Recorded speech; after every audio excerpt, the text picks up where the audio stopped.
It's okay to be sad. ہر انسان کی زندگی میں کچھ نہ کچھ ایسا ہے کہ اسے غم آئیں گے، اور یہ اللہ نے لائف کی نیچر بھی یہی بتائی کہ الذی خلق الموت والحیات لیبلوکم ایکم احسن عملا، کہ میں دیکھوں گا تم میں سے بہترین عمل والا کون ہے. کہ یس اندھیرا بھی چھا جاتا ہے اور وہ پورا کا پورا چھا جاتا ہے، لیکن کبھی بھی اندھیرا پورا کا پورا نہیں رہتا ہے. صبح ہوتی ہی ہوتی ہے، کبھی بھی سچویشن سیم نہیں رہتی. تو مومن کو کبھی بھی ہوپ لیس نہیں ہونا چاہیے کسی بھی سچویشن کے بارے میں. ہوپ ہی ایک ایسی چیز ہے نا جو انسان کو زندہ رکھتی ہے. تو اللہ تعالیٰ ہوپ دلا رہا ہے. یہ اللہ کے الفاظ ہیں، یہ کسی انسان کے الفاظ نہیں ہیں کہ اللہ تجھے نہیں چھوڑ سکتا، نہ اللہ تجھ سے ہیٹڈ کرتا ہے.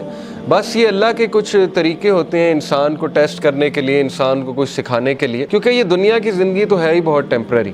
اصل میں آخرت کی زندگی ہے، وہاں پہ آپ کا ریوارڈ جمع ہو رہا ہے. اللہ کے ہاں دیر ہو سکتی ہے لیکن اندھیر نہیں ہے، ٹھیک ہے نا. اس کی بہت سی حکمت ہے اس دیر کی. اللہ تعالیٰ پتہ نہیں آپ کو کیا ریمائنڈر دینا چاہ رہا ہے، آپ سے کیا آپ کو ٹھیک کرنا چاہ رہا ہے، آپ کے کون سے سکلز کو باہر لانا چاہ رہا ہے اللہ. کیا وہ ہی نہیں جانے گا جس نے تمہیں تخلیق کیا ہے؟ کیا اس کو ہی نہیں پتا کہ تم کس سچویشن میں ہو، تم کس غم میں ہو؟ اللہ سے ہوپ لگائیں گے نا تو ایمپٹی ہینڈ نہیں آئیں گے. نو تو ہے ہی نہیں نا، ہوپ لیسنس تو ہے ہی نہیں اللہ کے ہاں. اس لیے یہ شیطان ہوپ لیس کرتا ہے بندے کو آ کے کہ جی تجھے تو یہ ملا ہی نہیں، پتہ نہیں اس کے بدلے اللہ نے کیا دینا ہے. تیرا رب تجھے اتنا دینے والا ہے عنقریب کہ تو راضی ہو جائے گا. جو بندہ خود پین میں ہوتا ہے نا، وہ پھر دوسروں کی بڑی زبردست مدد کرتا ہے. تو غم کوئی بری بات نہیں ہے، ٹھیک ہے نا. غم کو سزا نہ سمجھیں. غم جو ہے یہ تو روحانیت کی سیڑھی ہے. اس روحانیت کی سیڑھی پہ چڑھ کے انسان کا جو ہے وہ دل نرم ہوتا ہے، پھر وہ دوسروں کا غم فیل کرتا ہے اور پھر وہ دوسروں کے لیے کچھ کرتا ہے. دیکھیں نا، جن سے اللہ ناراض ہوتا ہے ان کو تو یہ سائن ہی نہیں ملتے، وہ تو فل مزے میں ہوتے ہیں. ان کو نہ کوئی مصیبت آتی، نہ کوئی پرابلم آتی. جیسے اللہ کے نبی صلی اللہ علیہ وسلم کو اللہ نے کہا کہ ان کا جو مزہ ہے، ان کا کھانا پینا، ان کی عیاشی آپ کو دھوکے میں نہ ڈالے. یہ اللہ تعالیٰ ان کو ڈھیل دے رہا ہے، یعنی اللہ ان سے اس حد تک ناراض ہو چکا ہے کہ اللہ ان کی کیئر ہی نہیں کر رہا. جس شخص سے اللہ ناراض ہو جاتا ہے تو پھر اللہ کے نبی نے کہا کہ پھر اللہ تعالیٰ اس کی وہ بھٹکتا رہے اور وہ جس وادی میں مرے اللہ کو اس کی کوئی فکر نہیں ہے.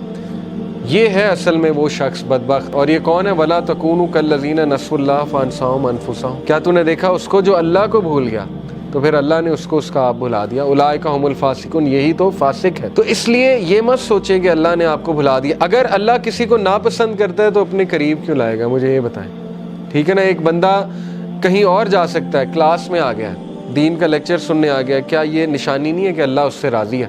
ورنہ تو اللہ تعالیٰ چاہتا اسے کہیں اور لے جاتا، اللہ اس کی کیئر چھوڑ دیتا. اگر ایک بندہ گناہ میں اور وہ دعا کیے جا رہا ہے اللہ سے کہ اللہ مجھے کسی طرح نکال دے اس سے، تو اللہ تعالیٰ اس کو شاید کوئی غم بھیج دے، کوئی ٹیسٹ اور ٹرائل میں ڈال دے اور وہ بندہ اللہ کے قریب آ جائے. اللہ سے امید لگانی ہے، انسانوں سے نہیں. بیچ میں کوئی پھر وہ شرک نہیں ہونا چاہیے، بیچ میں نہیں کوئی ہونا چاہیے اینٹی.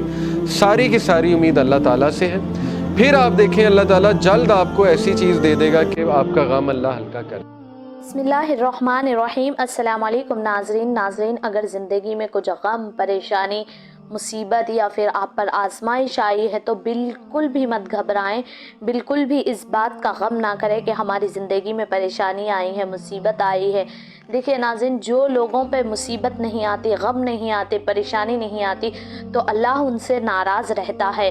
جن لوگوں سے اللہ تعالیٰ محبت کرتا ہے ان کو آزمائشوں میں ڈالتا ہے، پریشانیوں میں ڈالتا ہے، تاکہ اللہ تعالیٰ بندے کا امتحان لیتا ہے کہ وہ میرے محبت میں کتنا کامیاب ہے، کتنا مجھ پر توکل کرتا ہے. دیکھیں ناظرین، جب بھی زندگی میں غم پریشانی آئے تو اللہ کا شکر ادا کریں، کیونکہ یہ انسان کی آزمائش کا وقت ہوتا ہے. اللہ آپ سے محبت کرتا ہے، اس لیے آپ کو غم اور پریشانی دے کر اپنی محبت کو جانچتا ہے کہ بندہ میرے لیے کیا کچھ کرتا ہے. دیکھیں ناظرین، بہت سے لوگ آزمائشوں سے، غم اور پریشانیوں سے مایوس ہو کر اللہ تعالیٰ سے گلے اور شکوے کرنے لگتے ہیں، ایسی ویسی غیر ضروری باتیں کرنے لگتے ہیں، رونے لگتے ہیں. لیکن یہ سب غلط بات ہے ناظرین، کہ اللہ تعالیٰ آپ کی زندگی کو آزمائشیں دے رہا ہے کیونکہ آپ کی آخرت اچھی ہو جائے، آپ کی دنیا اچھی ہو جائے. جب بھی زندگی میں غم اور پریشانی آئے تو اللہ تعالیٰ کا بہت زیادہ شکر ادا کرے اور اس پر صبر سے کام لے، کیونکہ اللہ تعالیٰ اپنے محبوب بندوں پر ہی آزمائش بھیجتا ہے. جن بندوں کو اللہ تعالیٰ محبت نہیں کرتا ان لوگوں پر نہ آزمائش آتی ہے نہ مصیبت آتی ہے، بس وہ دنیا کی زندگی میں بہت خوش اور مگن رہتے ہیں. ایسے لوگوں سے اللہ تعالیٰ امتحان نہیں لیتا بلکہ اللہ ناراض ہوتا ہے. ان لوگوں کو اپنی آخرت کے بارے میں فکر کرنا چاہیے کہ ہماری آزمائش نہیں ہو رہی، کہیں اللہ ہم سے ناراض نہیں ہے۔ صحابہ ناظرین اگر ان پر کوئی آزمائش اور مصیبت نہیں آتی تو پریشان ہو جاتے تھے کہ کہیں اللہ ہم سے ناراض تو نہیں ہے، کہیں ہم پر مصیبت اور پریشانی کیوں نہیں آ رہی، ہم پر آزمائشیں کیوں نہیں آ رہی۔ صحابہ اس سوچ میں پڑتے تھے، لیکن آج کے مسلمان ناظرین ہم کوئی آزمائش اور پریشانی آتی ہے تو اللہ تعالیٰ سے گلے اور شکوے کرنے لگتے ہیں۔ یہ بالکل غلط بات ہے۔ دیکھیے اللہ تعالیٰ کے پاس، اللہ تعالیٰ کے خزانے میں کوئی کمی نہیں، وہ بہت غفور الرحیم ہے، بہت دے گا اور بہترین دے گا۔ بس بندے کو اللہ تعالیٰ پر توکل کرنا چاہیے، یقین کرنا چاہیے، صبر کرنا چاہیے، نماز پڑھتے رہنا چاہیے، دعا کرتے رہنا چاہیے۔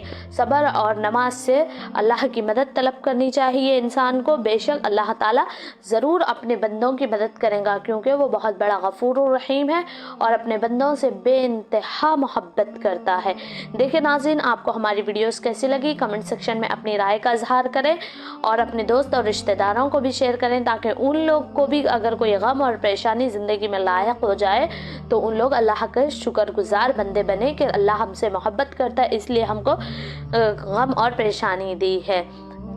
ملتے ہیں دوسری ویڈیوز میں ناظرین، جزاکم اللہ خیر۔